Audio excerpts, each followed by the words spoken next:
Marché nous rejoint au cœur de cette famille pour déconstruire les idées reçues. Aujourd'hui, c'est Marc Daguerre qui nous accompagne, président de DT Expert. Bonjour Marc. Bonjour Guillaume. L'analyse technique, on voit bien qu'elle arrive à chaque fois, l'analyse technique, après la bataille et que les niveaux techniques dépendent d'abord des fondamentaux. Certains le pensent, mais pas vous. Vous dites bullshit. Vous foudroyez. Cette idée que l'analyse technique, c'est de l'astrologie boursière. En gros, Marc, vous venez défendre votre paroisse. Absolument. Alors, oui, c'est du bullshit. Voilà, question suivante. Alors, plus sérieusement, non, l'analyse technique, si c'était du bullshit, moi, c'est ma matière première depuis 25 ans aujourd'hui. Donc, je n'existerais pas. Après, qu'il y ait des fervents et des détracteurs, ça, je le comprends. Et c'est pour ça que je suis venu ici quand on en a parlé tous les deux. Oui, l'analyse technique, vous en vivez depuis 25 ans et pour vous, donc, c'est la preuve que l'analyse technique apporte de la rationalité, permet de dégager de la performance. Un esprit cartésien comme ça et qui ne connaît pas de l'intérieur de l'analyse technique peut avoir des doutes, garder des doutes. On a presque l'impression que l'analyse technique, ouais, c'est comme parler de l'alignement de planètes, c'est presque de l'astrologie. Mais oui. Vous dites non, c'est pas de l'astrologie, ou oui, c'est de l'astrologie, mais comme j'en fais, je trouve que c'est rationnel. Si c'était de l'astrologie, moi, je serais un très bon astrologue. Non, mais en fait, je comprends ce côté cartésien, parce que moi-même, je le suis. Je l'étais en tout cas beaucoup plus fermement avant de commencer. Et je me disais comment est-ce que l'étude de graphique peut pouvoir anticiper des mouvements futur en fait. Ça peut sembler effectivement, comme vous dites, un peu une espèce de boule de cristal, mais pour autant, pour l'avoir pratiqué, je peux vous dire que ça fonctionne. De toute façon, quand on fait un investissement, quel qu'il soit, on fait quoi en fait? On fait de la probabilité. C'est-à-dire que il y a aucun investissement qui est sûr à 100%. Sinon, tout le monde ne ferait que cet investissement. À partir de là, pour faire ces probabilités, on va essayer d'avoir le plus de probabilités de son côté pour envisager tel ou tel investissement. On a plusieurs façons d'avoir des probabilités de son côté. Le fondamental, effectivement, le quantitatif aussi, puis il y a le technique. Le technique ne marche pas à 100%, le fondamental ne marche pas à 100%. Je n'ai absolument rien contre l'analyse fondamentale. En revanche, je sais qu'il y a certaines configurations techniques qui fonctionnent avec, j'allais dire, une réussite de 7 à 8 fois sur 10 parfois. Et moi, mon objectif, c'est justement d'essayer de mettre le plus de probabilité de mon côté en essayant de me positionner sur des configurations techniques que je connais depuis longtemps et qui fonctionnent véritablement. Voilà, il y a des sorties de triangle, des sorties de drapeau, je vais pas faire un cours ici, mais qui fonctionnent vraiment très bien, des pullbacks, des overlaps, des canaux.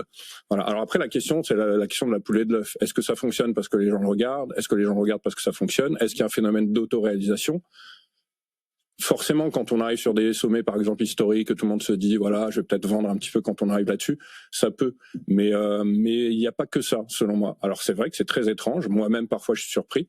Mais j'ai décidé de suivre ma discipline avec ce qu'elle m'a appris et de la confronter au marché. Donc parfois le marché aura raison et parfois j'arriverai à être dans le bon sens. Sabrina. Alors dans ce contexte, comment on prend la décision d'investir selon la base justement de l'analyse technique vs l'analyse fondamentale, puisque vous êtes ici et à chaque fois on met souvent en opposition ces deux modes d'analyse. Oui, alors on peut les mettre en opposition, on peut les considérer comme indépendants et on peut les considérer comme complémentaires.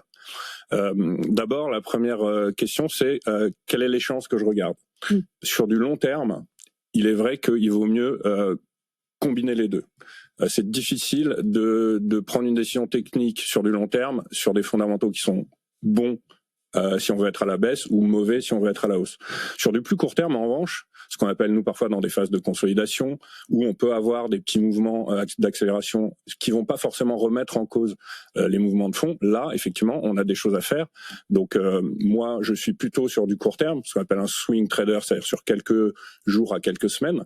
Et sur ces configurations-là, on a un vrai taux de réussite. Pour finir, par rapport à ce que vous me demandiez, moi, j'insiste sur une chose, c'est que pour faire une bonne analyse technique, il faut la faire de la façon la plus indépendante possible. Parce que si on biaise je vous donne un exemple. Je sais pas, j'aime telle valeur parce que j'y crois, parce que ça fait longtemps que je la suis, parce que j'ai mon père qui travaille dans cette boîte. Et finalement, on va avoir envie d'avoir un biais fondamental un peu biaisé, justement. Et peut-être que notre analyse technique va dire, bon, là, ça va corriger. Ça ne veut pas dire que je ne crois pas en l'analyse fondamentale. C'est-à-dire que pour faire une bonne analyse technique, il vaut mieux être le plus indépendant possible. Et ce qu'on peut faire aussi, c'est se dire, est-ce que j'ai un feu vert technique, un feu vert fonda? Là, je vais y aller avec plus de conviction. Donc c'est vraiment l'un est complémentaire de l'autre. Alors, En étant indépendant, oui. Mais pas complémentaire dans le sens où si à un moment vous dites bon moi je vais prendre une décision technique mais je vais tenir compte du fondat, c'est presque comme si vous preniez pas de décision technique en fait. Donc voilà, d'accord. Il faut vraiment que les deux soient distincts. Pour moi, oui, pour que l'analyse technique soit la plus propre, oui. Après, ce qu'on peut faire, comme je l'ai dit, c'est dire ok, j'ai une vision technique qui est vraiment bullish par exemple, mais le fondat est mauvais. Bon, peut-être que je vais regarder autre chose.